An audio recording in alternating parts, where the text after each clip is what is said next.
وہ ایک میٹنگ ان کی ہو رہی تھی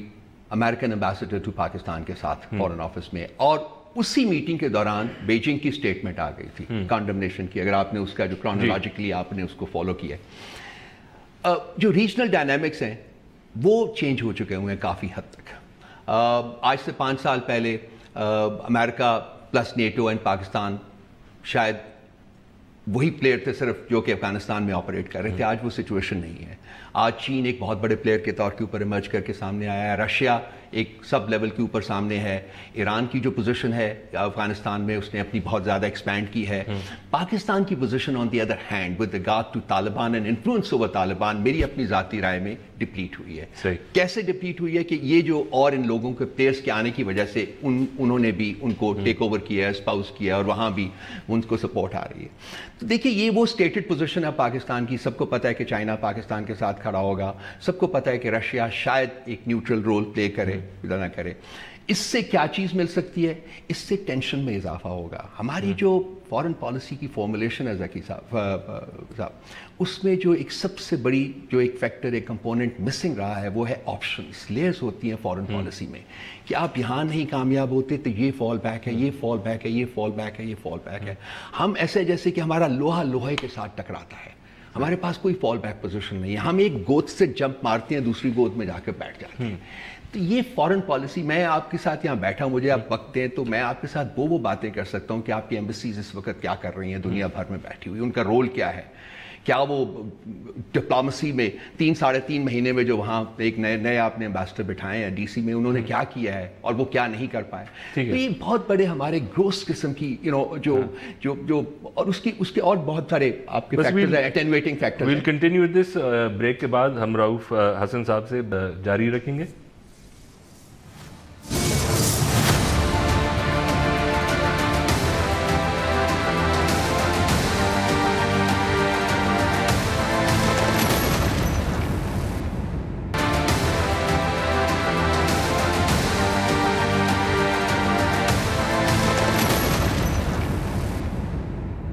ویلکم بیک ٹو دو رائے۔ ہم بات کر رہے ہیں پاک یو ایس ریلیشنز، ہمارے ساتھ ہے رؤوف حسن صاحب۔ اچھا، آپ بات کر رہے تھے تو آپ کہہ رہے تھے کہ ہماری جو ایمبیسیز ہیں، اور ابھی ایک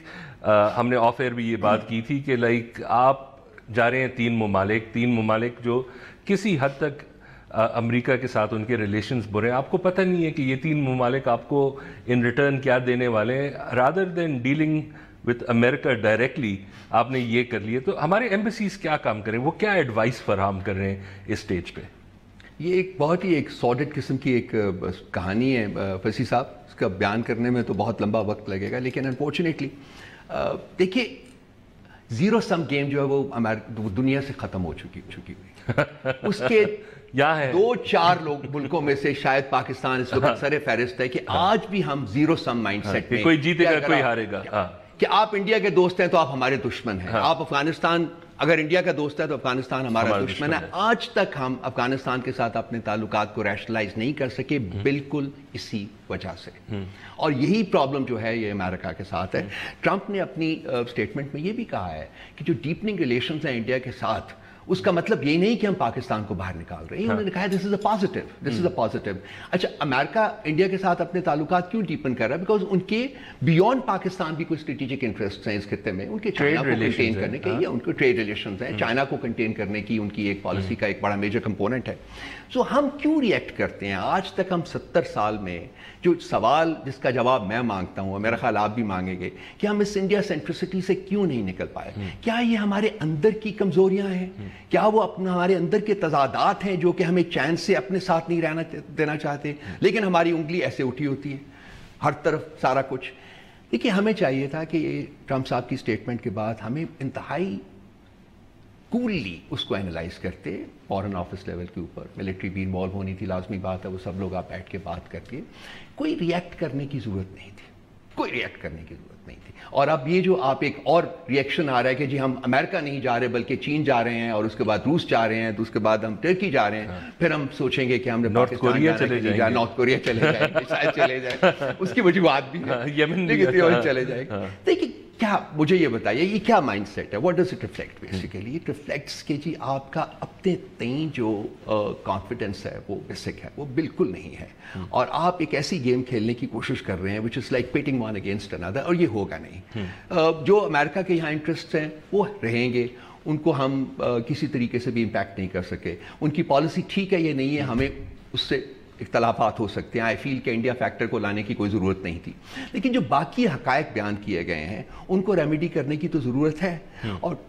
جو یہ سنگولر ڈپینڈنس ہے کہ جی جیسا کہ میں نے عرض کیا تھا کہ ایک گود سے جمپ مار کے ہم دوسری گود میں چلے جاتے ہیں, یہ سسٹینیبلٹی جو ہے یہ فارن پالیسی. اگر میں اس میں ایک انٹرجیکٹ ایک سوال کر لوں, وہ یہ ہے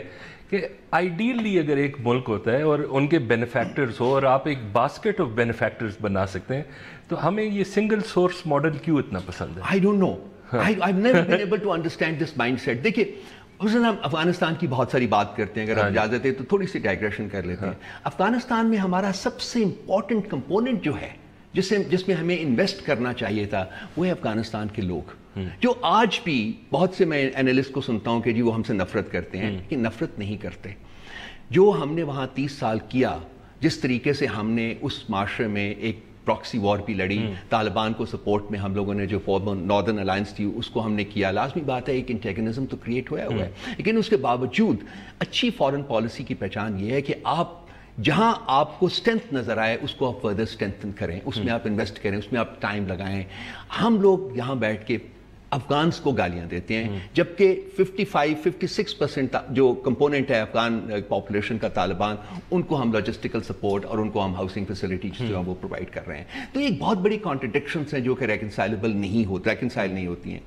یہ ایک مائنڈ سیٹ ہے وسیع صاحب, جو کہ میں فیل کرتا ہوں کہ فرام ڈے ون 14 اگست 1947 سے انفارچونیٹلی ہماری leaderships both political and military جو ہے وہ اس سے باہر نہیں نکل پائی. اور تھوڑا سا آگے لے جائیں اس کو, جب تک نہیں نکل پائیں گے پاکستان آگے نہیں جا پائے گا. پاکستان پھنسا رہے گا, پاکستان انٹلیکچولی پھنسا رہے گا, پاکستان پالیسی کی پاسٹی کی وجہ سے پھنسا رہے گا, پاکستان کے پاس پالیسی آپشنس نہیں آئیں گی. جہاں تک رہا آپ کے سوال کا کہ جی ہماری ایمبیسیز کیا کر رہی ہیں, ہمارے نئے ایمبیسڈر صاحب وہاں گئے ہیں یو ایس میں, 3-3.5 مہینے ایفرٹ کرنے کے باوجود they were not able to gain access to any member of the Trump administration. It's shocking. اور انہوں نے بھی ٹرمپ والوں ایڈمنسٹریشن نے بھی اپنے آپ کو تھوڑا سا بلاک آف کیا ہوا تھا کہ وہ چونکہ یہ پالیسی کو وہ کر رہے تھے, تو میرا خیال ہے کہ شاید وہ بھی نہ ملنا چاہتے ہوں. لیکن اٹس انبلیویبل. اور آپ ان کے نوٹس پڑھیے, میں آپ کو 2-4 نوٹس پڑھا دیتے ہیں, جو کہ ایک ٹریڈیشنل بابو کا نوٹ ہوتا ہے نا, بابو جو پرانا بابو ہوتا تھا, بابو کا نوٹ ہے. وسیع صاحب پچھلے 70 سال میں اس بابو کے نوٹ میں کوئی فرق نہیں آیا. وہ بابو کا نوٹ جہاں سے چلا تھا 14 اگست 1947 کو, آج بھی وہ وہی ہے, وہی فیکٹس, وہی فیکٹرز, وہی کمپوننٹس, اسی کو آپ اس کا دلیا جو ہے وہ بنا کے پھر اس کو آپ اس میں کچھ پانی ڈال کے اس کو انگال کے آپ پلا دیجیے, سارا کچھ کر دیجیے, کوئی فرق نہیں آیا. دیکھیے کوئی انوویشن نہیں ہے, کوئی کریٹیوٹی نہیں ہے. آپ جو ریجنل ڈائنامکس ہیں, انٹرنیشنل ڈائنامکس ہیں, ان سے آپ کچھ سیکھ رہے ہیں, دیکھ رہے ہیں کہ کیا ہو رہا ہے, لوگ کیسے سوچ رہے ہیں, لوگ کیسے آگے بڑھ رہے ہیں. آپ اپنا جو ڈائسپورا وہاں اس کو کس طریقے سے اسٹرینتھن کر سکتے ہیں, کس طریقے سے آپ ایکسیس حاصل کر سکتے ہیں to the Capitol Hill, to the parliament, to everybody else. کوئی نہیں ہے. وہاں جا کے گرین کارڈ کے پیچھے پڑا جاتا ہے جی, وہاں جا کے بچوں کی تعلیم کے پیچھے پڑا جاتا ہے. وسیع صاحب باٹم لائن یہ ہے. ویری کوئکلی, آپ کے خیال میں پاکستان پریپیئرڈ ہے مینٹلی کہ اگر ایک سینکشنز ریجیم آ جائے جس میں اب ہم دیکھتے ہیں کہ ہمارے بیل آؤٹس بھی ریگولر ہوتے ہیں, ہمارا ایکسیس ٹو فائنینس, ہماری گروتھ سلو ہے لیکن پھر بھی ہم ایز اے کنٹری ہمارا ایکسیس ہے, یہ پائپس اگر بند ہو جائیں, are we in any way prepared for this? کون سے پائپس آپ بند کریں گے؟ Whether it's international financial institution یا ہمیں access to even private banking اگر یہ بند کر دیں, اس سے بہت فرق پڑے گا. آج بھی Pakistan in spite of closeness with China, in spite of financial support of the Chinese, particularly in the context of CPEC, Pakistan کی ڈیپینڈنس انٹرنیشنل آرگنائزیشنز کے اوپر بہت زیادہ ہے, بہت زیادہ ہے. پچھلے 4-4.5 سال میں میرا خیال ہے $32 بلین جو ہے وہ لوننگ ہوئی ہے اس حکومت کے ٹینیور میں. اور اگر امریکہ وہاں جیسا کہ میں نے جو بات کی تھی نا جو پریشر کی وہ پریشر کا ایک سب سے بڑا کمپوننٹ ہے جو آپ نے فرمایا اگر وہاں پریشر آتا ہے وہاں سکویز آتی ہے تو پاکستان کے لیے میجر اکنامک چیلنجز جو ہے نا وہ کریٹ ہو سکتے ہیں اور اگر ہم یہ سوچ رہے ہیں کہ ان تمام کو چین جو ہے وہ میٹ کرے گا یا چین آپ کو بیل آؤٹ کرے گا کوشش تو وہ کرے گا لیکن میرا نہیں خیال کہ جی ایک گود جو ہے وہ سفیشنٹ ہوگی آپ کے لیے جو اس وقت آپ کی اکنامک سٹیٹ ہے جس حالت میں ہے تو ایک پاکستان کو جو میرا ایک باٹم لائن ہے وہ یہ ہے کہ پاکستان کو یہ نہیں کرنا چاہیے کہ جی اگر امریکہ نے یہ سب کچھ کہا ہے تو جی آپ جائیں بھاڑ میں جائیے ہمارے ساتھ تو چین ہے یہ پالیسی پیراڈائم جو ہے وہ ورک نہیں کرتا اور ہمیں we have to grow out of that Rauf صاحب thank you so much for coming on the program it was an honour اب ہم ایک بریک کی طرف جاتے ہیں واپسی پہ ہم بات کریں گے جے آئی ٹی اور زرداری صاحب کے نیب ریفرنس کے بارے میں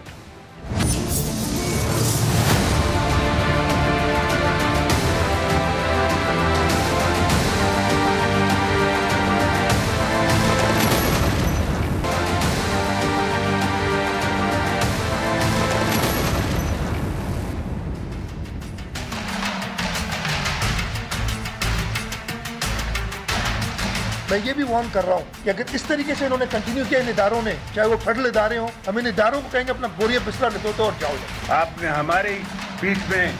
چھرا گھونپا ہمارے ہی دوستوں کو تنگ کیا hello and welcome back to Do Raaye اب ہم بات کریں گے زرداری صاحب کے نیب کیسز کے بارے میں ہمارے ساتھ ہے شہزاد اکبر صاحب یہ فارمر نیب پروسیکیوٹر بھی رہ چکے ہیں اور ماہر قانون بھی ہے thank you for coming on the program اچھا پہلے یہ سوال کہ یہ ہوا کیا ہے یہ ہم نے تو سنا تھا کہ نواز شریف کے بعد اب پورے ملک میں قانون کی بالادستی اور ایک ہاؤس کلیننگ ہوگی یہ تو بالکل ایکوٹ ہو گئے جی آئی تھنک اس کو اگر آپ ڈے لائٹ رابری کہیں گے تو زیادہ بہتر ہوگا because it was a whole process اگر ان کیسز کی اگر آپ تاریخ دیکھیں تو کیا ہوا این آر او آنے کے بعد جب پاکستان پیپلز پارٹی کی گورنمنٹ آئی تو ایک بڑا سلسلہ چلا اس کی امپلیمنٹیشن کا پھر بیچ میں زرداری صاحب پریزیڈنٹ مل گئے ان کو استثنا مل گیا اس دوران میں جب ان کو استثنا تھا اور ان کی اپنی حکومت تھی اور نیب وزیر قانون کے تابع تھی اور پھر بہت ساری آپ نے دیکھا ہوگا کہ نیب کے اندر سے وہ باکسز کہاں چلے گئے سوئس گورنمنٹ سے ریکارڈ لایا گیا اب نیب پروسیکیوٹ کر رہی تھی NAB was the custodian of official original documents of the trial اب یہ سارے ٹرائل ری ٹرائلز ہو رہے ہیں تو ان کیسز میں یہ ہوا کہ سب سے پہلا سٹیپ یہ ہوا and this is very interesting جتنے پروسیکیوشن وٹنسز تھے دے turned against prosecution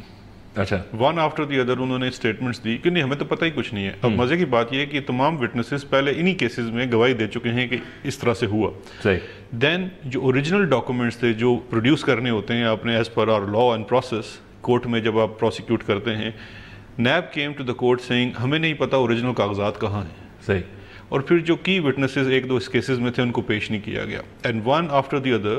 S G S Cotecna case A R Y gold reference and they are like 9 references they were in تمام کیسز میں گواہ نہ ہونے کی وہ موقع پہ یا ان کے مکر جانے پہ کیسز وڈرا کر دیے گئے لیکن اس میں نیب کا رول بڑا انٹرسٹنگ ہے بیکاز یہ بڑا ایک سمپل سا چیز ہے کہ جب آپ پروسیکیوشن کر رہے ہوتے ہیں اور آپ کا وٹنس آپ کے خلاف گواہی دیتا ہے تو آپ اس کو ہاسٹائل ڈکلیئر کرتے ہیں اور اس کو پھر آپ پوچھتے ہیں اور اس کو کنفرنٹ کرتے ہیں اس کی پرانی اسٹیٹمنٹ کے ساتھ نیب نے یہ کچھ نہیں کیا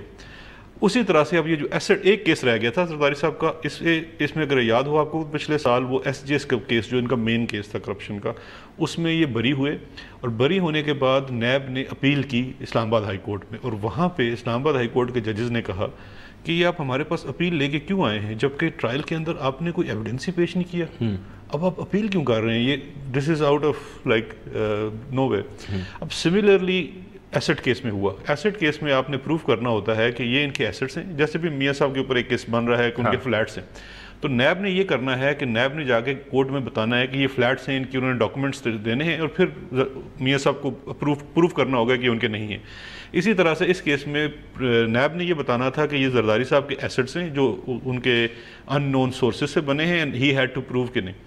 اس کیس میں پروسیکیوشن نے وہ پیش ہی نہیں کیا وہ ڈاکومنٹس ہی نہیں پیش کیے اور اوریجنل ڈاکومنٹس کہتے ہیں کہ اب ہمارے پاس نہیں ہیں تو لیک آف ایویڈنس کی وجہ سے ان کو ایکویٹ کر دیا گیا تو اب جب یہ کہتے ہیں کہ فوٹو کاپیز آئی ہیں اور فوٹو کاپیز ہم مان نہیں سکتے وہ بیسکلی اسی پہ پریمسڈ ہے کہ جو اوریجنل ڈاکیومنٹس ہے جب تک وہ ہونا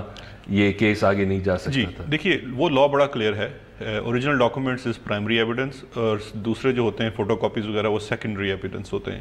اس کیس میں یہ ہوا کہ پروسیکیوشن چونکہ کسٹوڈین ہوتی ہے ڈاکومنٹس کی جب آپ ریفرنس فائل کرتے ہیں, اور پھر سب سے مزے کی بات یہ ہے کہ ان تمام کیسز میں اوریجنل ڈاکومنٹس ایک دفعہ پروڈیوس ہو چکے ہیں. یہ احتساب بیورو کے زمانے میں یہ تمام ریفرنسز چل چکے ہیں اور ان میں یہ ڈاکومنٹس پروڈیوس ہو چکے ہیں اوریجنل. اس کا مطلب یہ ہے کہ ایک وقت میں اوریجنل ڈاکومنٹس تھے. اب سوال یہ پیدا ہو کہ وہ اوریجنل ڈاکومنٹس کہاں چلے گئے, اور اس میں پھر سوال پیدا ہوگا پروسیکیوٹنگ ایجنسی نیب کے اوپر کہ اگر اوریجنل تھے تو اب وہ کہاں ہیں.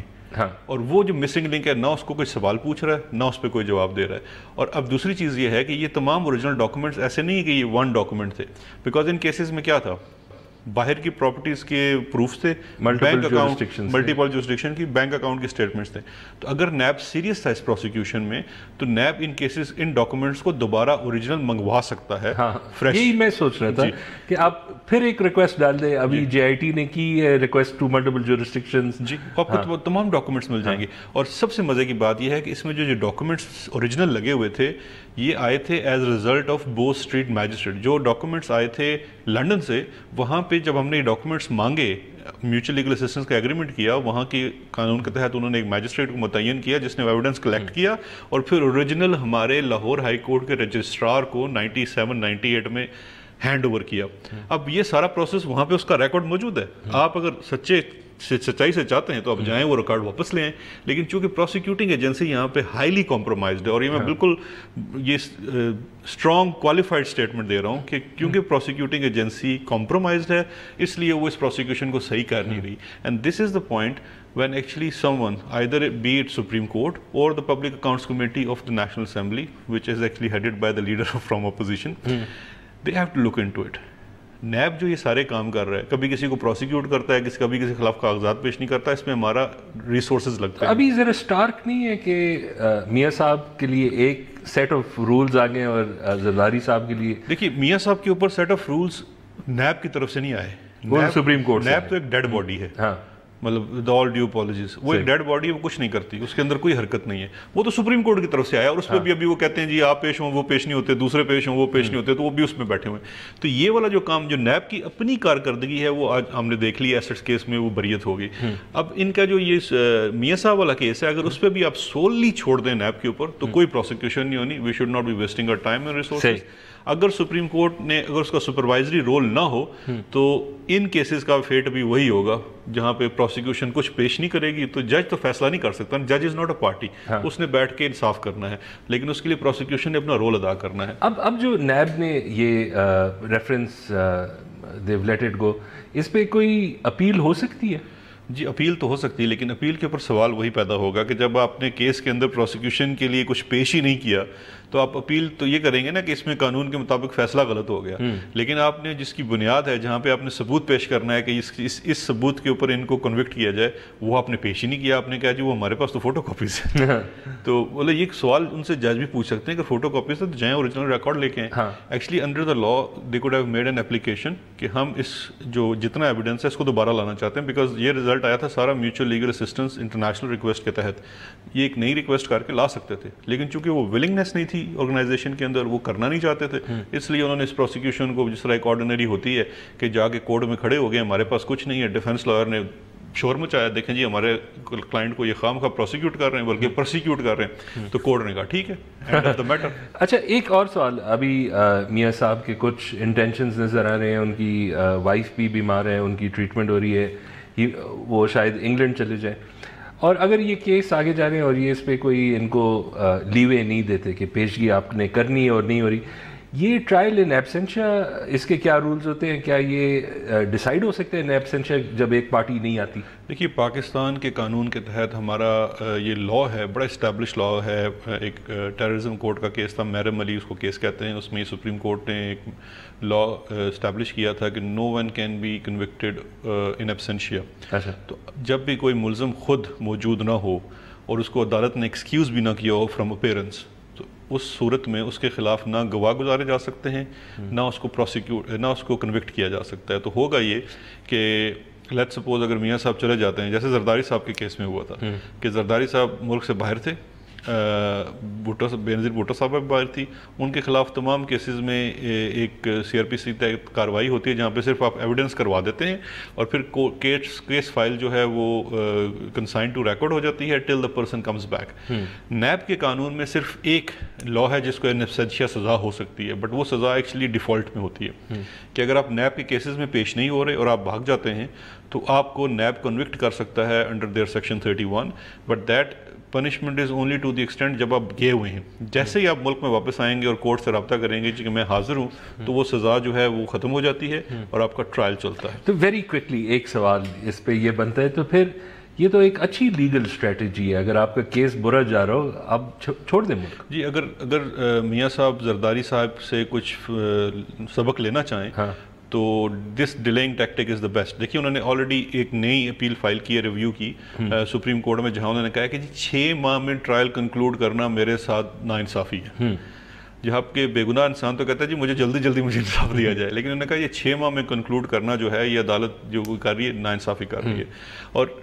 چونکہ ڈیلینگ ٹیکٹک ہے تو اس لیے اگر وہ باہر چلے جاتے ہیں اور باہر جا کے کہتے ہیں جی مجھے تو یہ انصاف دے نہیں رہے اس لیے میں ان باعث عدالتوں کے سامنے پیش نہیں ہوتا، وہ پھر ایک بیسٹ ڈیلینگ ٹیکٹک آ جاتا ہے کہ جب تک آپ کے لیے موافق حالات پیدا نہ ہو جائیں آپ ٹرائل کا سامنا نہ کریں. اگر مین بندہ بھی باہر چلا جائے تو وہ پھر ٹرائل ان ایبسینشیا ہی چلتا ہے. اور یہ بڑا پرانا ٹرک ہے کہ آپ 2-3 ملزمان کسی بھی آرڈنری کیس میں پیش ہو جاتے ہیں، ان کے خلاف سارا کیس چل جاتا ہے اور جو لوگ ایبسنس ہوتے ہیں ان کو سزا نہیں دی جا سکتی. تو لیٹ سپوز اگر اس کیس میں کیپٹن صفدر صاحب موجود ہوتے ہیں اور باقی ساری فیملی چلی جاتی ہے تو کیپٹن صفدر کے خلاف تو کیس چلے گا اور ان کی حد تک پتہ لگ جائے گا یہ کنوکٹ ہونے کے نہیں، لیکن جو باقی لوگ ایبسکانڈر ہوں گے ان کے خلاف فیصلہ نہیں ہو سکتا. شہزاد اکبر صاحب ایز یوزول آپ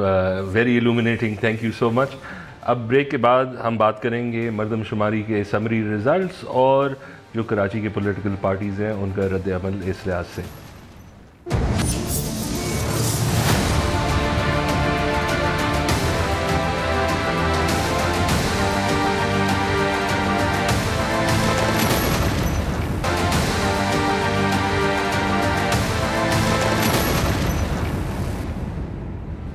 hello and welcome back to Do Raaye. اب ہم بات کریں گے مردم شماری کے سمری ریزلٹس کے بارے میں اور کراچی کے سیاسی جماعتوں کے آبجیکشنز اس پہ. ہمارے ساتھ لائن پہ ہے جامی چانڈیو صاحب. السلام علیکم جامی صاحب. وعلیکم السلام. تھینک یو سو مچ آپ پروگرام میں آئے. آپ یہ بتائیں ہمیں، ابھی مردم شماری کے سمری ریزلٹس آئے ہیں، اس میں پولیٹیکل پارٹیز وہ بات یہ کر رہے ہیں کہ جو اربن فگر ہے ابھی کراچی کی کے جو فگرز آ رہے ہیں وہ یہ کہہ رہے ہیں کہ یہ بہت کم انکریز ہے، یہ ایک مسئلہ ہے بیکاز وہ تو یہ ان کا یہ ہوپ تھا کہ سیٹس بڑھیں گی. تو یہ کیا مسئلہ چل رہا ہے ابھی؟ اصل میں دیکھیں میرے اس کے بارے میں 2 طرح کی، کیونکہ میں اس موضوع پر سندھ اور پاکستان کے مجموعی تناظر میں بڑے عرصے سے لکھتا رہا ہوں، 1981 کے سینسس پر اور 1998 کے سینسس پر، کیونکہ پاکستان میں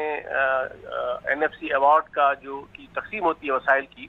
اس میں 2009 تک چونکہ آبادی واحد پیرامیٹر تھا تو اس حوالے سے میں فیڈرل اعتبار سے مسلسل لکھتا رہا ہوں اس پہ. میری اس جو ابھی سینسس کے نتائج ابتدائی طور پہ آئے ہیں اس کے بارے میں میری 2 رائے ہیں اور اس میں آپ کی جواب بھی دوں گا. جی. پہلی بات تو مجھے یہ لگتا ہے کہ یقیناً اس سینسس کے پورے عمل کے دوران ڈیٹا کلیکٹ کیا گیا ہے سرزمین پر، لیکن جو نتائج سامنے آئے ہیں وہ سرزمین کے حقائق کو مجموعی طور پر پاکستان کی ڈیموگرافک سچویشن ہے اس کی عکاسی نہیں کرتے. اور جس طرح کے ٹرینڈز پاکستان کی مختلف صوبوں میں موجود ہیں آبادی کے بڑھنے کے اور آبادی کے مائیگریشن کے، تو وہ اس سینسس سے اور تو اس سینسس سے اس میں بڑا تضاد ہے. تو میں یہ سمجھتا ہوں کہ کیا یہ گیا ہے کہ ڈیٹا کلیکٹ کرنے کے بعد پاکستان کے سیاسی حالات کو سامنے رکھتے ہوئے جس ادارے نے بھی یہ کیا ہے اس میں جو گروتھ ریٹ ہے وہ اس کے فارمولے کو لگا کر اور سیاسی ڈائنامکس کو سامنے رکھتے ہوئے انہوں نے ایک سچویشن کریٹ کی ہے تاکہ کوئی بہت بڑا تعداد نہ ابھرے اور کوئی بہت بڑا ڈیموگرافک شفٹ نظر نہ آئے. سوائے بلوچستان کے کوئی پاکستان میں میجر شفٹ نظر نہیں آیا ان سینسس کے نتائج میں. تو ایک تو میرا خیال یہ ہے کہ جو پاکستان کے پچھلے ان 1998 کے بعد ان 19 سالوں میں جو پاکستان کی مجموعی صورتحال ہے، صوبوں کی صورتحال ہے، اور خاص طور پر صوبہ سندھ کی صورتحال اور اس میں بھی کراچی شہر کی صورتحال، تو یہ نتائج اس سے میچ بہت کم کرتے ہیں، تو اس میں تضاد بہت ہے۔ اچھا جامی صاحب، ایک سوال یہ بھی ہے کہ اگر آپ دیکھیں جو فگرز آئے ہیں، ایم کیو ایم لنڈن کہتی ہے کہ 30 ملین ہوگا، اور پارٹیز کہتے ہیں کہ شاید یہ سم ویئر بٹوین، ابھی لگ رہا ہے کہ کراچی کا 14 یا 16 ملین ہوگا۔ آپ کے خیال میں یہ فگر کیا ہے؟ دیکھیں 1998 کے سینسس کے بعد کراچی کے اعتبار سے بڑی میجر شفٹس آئی ہیں ٹرینڈز کے اندر، اور پھر ظاہر ہے کہ ہمیں اسی تناظر میں ڈیٹا کو دیکھنا پڑے گا۔ ظاہر ہے ہمارے پاس کوئی ڈیٹا آتھینٹک تو ہے نہیں، اور سورس جو گورنمنٹ کی ہوتی ہے ڈیٹا وہی ہمارے پاس ایک میجر سورس ہوتا ہے، لیکن ٹرینڈ سے ہم اندازہ لگا سکتے ہیں اور تجزیہ کر سکتے ہیں کہ کیا نتائج درست ہیں نہیں ہیں۔ تو 1998 کے سینسس کے بعد نظر یہ آیا ہے کہ چونکہ پنجاب میں بہت بڑی حد تک بڑی ہے اربنائزیشن، تو پنجاب سے جو انفلکس تھا پاپولیشن کا کراچی کے شہر کے اوپر دباؤ تھا وہ بڑا کم ہوا ہے۔ وہ یعنی 60s کی دہائی سے لے کر جو 90s کی دہائی تک جو کراچی کے شہر میں جو انفلکس تھا پنجاب سے، اس میں بہت بڑی حد تک کمی آئی، اور اس کا سبب امن و امان کی صورتحال بھی تھی، اپرچونٹیز کی صورتحال بھی تھی، اور پنجاب کے اندر جو بہت بڑے پیمانے پہ اربنائزیشن ہوئی ہے اس کا بھی عمل دخل ہے۔ لیکن جو باقی ٹرینڈز ہیں، اچھا انڈیا سے ایک زمانہ تھا کہ بہت بڑے پیمانے پہ راجستھان سے اور باقی علاقوں سے ایلیگلی لوگ آتے تھے، مائیگریشن کا ٹرینڈ تھا، وہ بھی ہم نے دیکھا کہ چونکہ ہندوستان میں اسٹیبلٹی بہت ہوئی ہے، راجستھان میں اسٹیبلٹی بہت ہوئی ہے،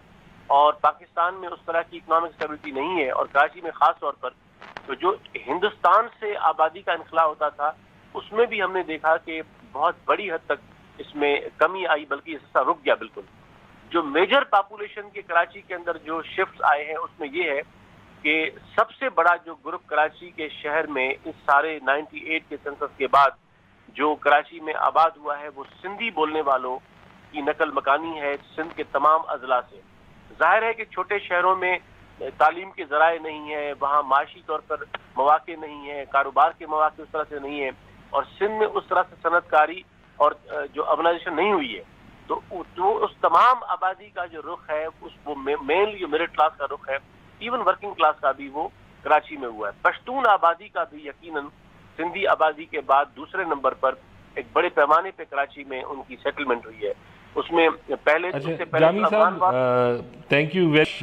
ہم پروگرام کا ٹائم ختم ہو رہا ہے، اس پہ پھر بھی بات کریں گے، یہ ایک آن گوئنگ ایشو ہے۔